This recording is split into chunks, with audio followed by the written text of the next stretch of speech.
Lazarus is an anime created by Shinichiro Watanabe, who is best known for creating shows like Samurai Champloo and Cowboy Bebop. Watanabe has even managed to keep his career in the animation industry fresh, with recent installments like Space Dandy and Carol and Tuesday. He is one of the most respected and influential, prominent figures in the anime space. So when it was announced that he would have a new series airing on Adult Swim in 2025, I was immediately interested and excited to see what we would get from this creator next. The results were a mixed bag, to say the least. Lazarus is set in the year 2052, when a miracle drug called Hapna is discovered by a scientist named Dr. Skinner. Hapna has the ability to eliminate any ailment and even any pain, and is quickly made widely available to everyone on Earth. 3 years later, in 2055, Skinner announces to the world that the drug has a 3.5-year lifespan, and soon anyone who took it, which is everyone, will die. This leads to a task force of 5 agents being assembled in order to locate Dr. Skinner in an effort to find the cure and to save everyone. The task force is named Lazarus. The premise for this series is a very fun and interesting one.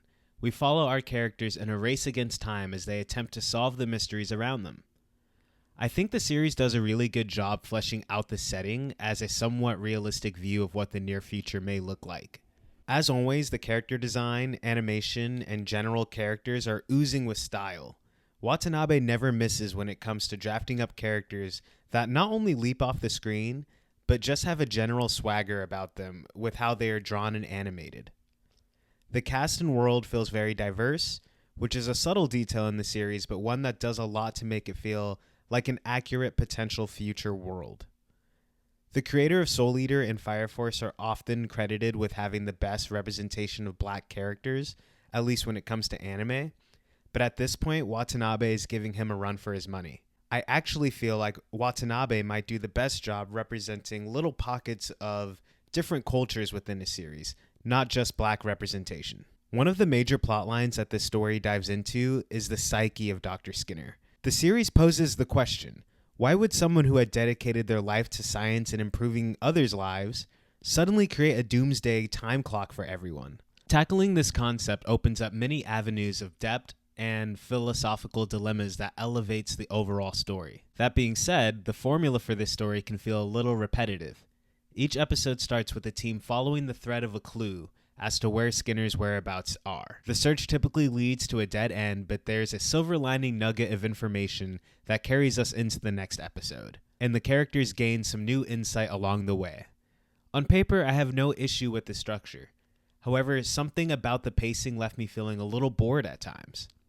Some dialogue moments felt drawn out, and there were some moments, especially in the first half, that I felt my attention feigning.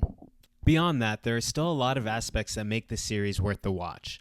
Per usual, the animation and fight choreography are top-notch and are exemplified best during any action sequence surrounding Axel. Axel is the de facto main character of the story and feels like a spiritual successor to characters like Spike from Cowboy Bebop or Mugen from Samurai Champloo. He's cool, detached, and an amazing fighter. He uses parkour and acrobatics to fight and evade his enemies. The team that is assembled along with Axel can feel a little forgettable, but the narrative does make sure to give each of them something to do. Elena is the team's expert hacker. She's the youngest on the team, and probably my favorite character next to Axel. There's an episode that dives into her past and explores her upbringing as a member of a cult. The cult ends up being revealed to follow an AI program as their god. This as a concept was one of the more interesting aspects that the series tackles, and feels like something that would actually happen in the future. She ends up being the MVP of our story and finding Skinner's location towards the end. And her rivalry with Popcorn Wizard ends up being one of the more endearing dynamics of all the characters by the end of this 13-episode run. Leland is the second youngest at age 16. He's a wide-eyed double-agent spy with a lot of potential. His character was endearing at times, but narratively he fell flat. I don't think that he ended up being very useful in the end, but I did enjoy the more lighthearted moments they brought to the table with his character. His past as the beneficiary of a wealthy family was interesting, but ultimately didn't have much substance. Christine is a former Russian spy who fakes her death to leave her old life behind. She is one of the more prominent members of the team and kind of operates as the den mother of the group. She is there to assist and provide support for everyone, but also proves her worth time and time again in battle and in espionage. The episode diving into her past provided a fun action sequence that stood out, feeling completely unique. By the end of the series, she is set up to be Axel's love interest, something that I saw coming a mile away. It lacks depth, but I still root for them as a couple. Doug is a former researcher of an academy expelled due to a conflict with his dean who made racist remarks. He handles most of the logistics in Lazarus, showing himself to be intellectual, observant, and capable. He operates as the group leader and is shown to be the most level-headed. He is an all-arounder for the team and kind of is the glue that holds them together. I love his design so much, and his character always adds a lot of substance in dialogue between him and other characters. He is the show's vehicle to propose a lot of the more philosophical questions. The team is assembled by Hirsch, a government representative with mysterious ties to Dr. Skinner and the production of Hapna. She serves her role well, but otherwise doesn't stick out too much. Like, you could kind of remove her from the series and it wouldn't change too much overall. The Lazarus team's chemistry does work well for me as a viewer, and I would be happy to watch this team tackle more missions in the future. As I mentioned before, about halfway through its run, the series started to lose a little bit of momentum, and I started to feel bored. And that's when the series introduces a new antagonist in the form of a legendary assassin from China. He's known as Ghost or Phantom. We are treated to another amazing action sequence upon his introduction. He uses strings and wires to effectively eliminate any and all targets. We see him take out a whole fleet of guards in a prison within moments. Soryu, which is the name of the assassin, and Axel act as the sprinkles on top of the story's ice cream sundae. Any animation fan will be foaming at the mouth during these sequences. Soryu's backstory is that of a mysterious organization dedicated to raising up child assassins in an effort to create the perfect weapon. Everything about him and his character design is so interesting. As a viewer, I'm desperate to learn more, but the series really waits until the last second to flesh him out at all. It is the biggest instance of unfulfilled potential that the series has.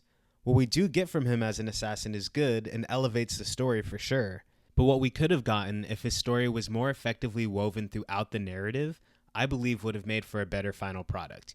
He might be the best part of the entire series. His climactic battle with Axel in the final episode made for a great conclusion and provided some visuals that will not soon leave my head. The mystery of Hapna and the location of Dr. Skinner all come to a satisfying conclusion. The circumstances around Hapna's creation and being made widely available, directly being related to the members of Lazarus, was an unexpected but fun twist. Dr. Skinner, having been just down the street this entire time, certainly has some message about what we desire being right in front of us all along. I believe that layer's there, but that's as far as I'm willing to pull it. Overall, the conclusion felt earned, and each character has something to contribute with how everything turns out. Ultimately, the Lazarus team wins the day, earns immunity to their previous crimes, and are celebrated for helping humanity lock down the cure. The team has even become a bit of a found family by the end of the story, leaving all the characters on a note of optimism and positivity. The final note we get is that of the characters choosing to continue to work together for other global missions as Team Lazarus moving forward. In the end, Lazarus was a good watch with a lot of interesting concepts explored throughout. The characters were likable and the mystery was strong. Moments were a bit slow for my liking, but at no time did I feel like the series was cutting corners. I just think that it's a tonal choice that doesn't always gel well with me. There was clearly a lot of love, passion, and attention to detail poured into this story, and so I have to applaud the creative team that pulled it off. Lazarus won't go down as my favorite anime in history, but it's well worth the journey and definitely goes to show that Watanabe still has plenty of steam left in his tank for us viewers to enjoy. Overall, I'm going to give Lazarus a 7 out of 10. It had a great wrap-up, which is more than I can say about most stories. I feel like more often than not, I'm watching anime or shows that are really good throughout or start really strong, but don't always stick the landing by the time we get to the finale, and that's something that Lazarus certainly does in spades. It's kind of the inverse of that. It starts strong, the middle is pretty weak, but it ends stronger than ever, and for that I have to give this series praise. What did you think about Lazarus, and what are you interested in me covering next? If you're on this channel, I really appreciate it. We're also trying to grow our subscribers over on TikTok, So any love, feedback, subscriptions, anything you got for me, I would really appreciate. And yeah, that brings this video to a close. Please, I'd love to get any conversation going in the comments. As always, my name is Darius Cook. And remember that I love you.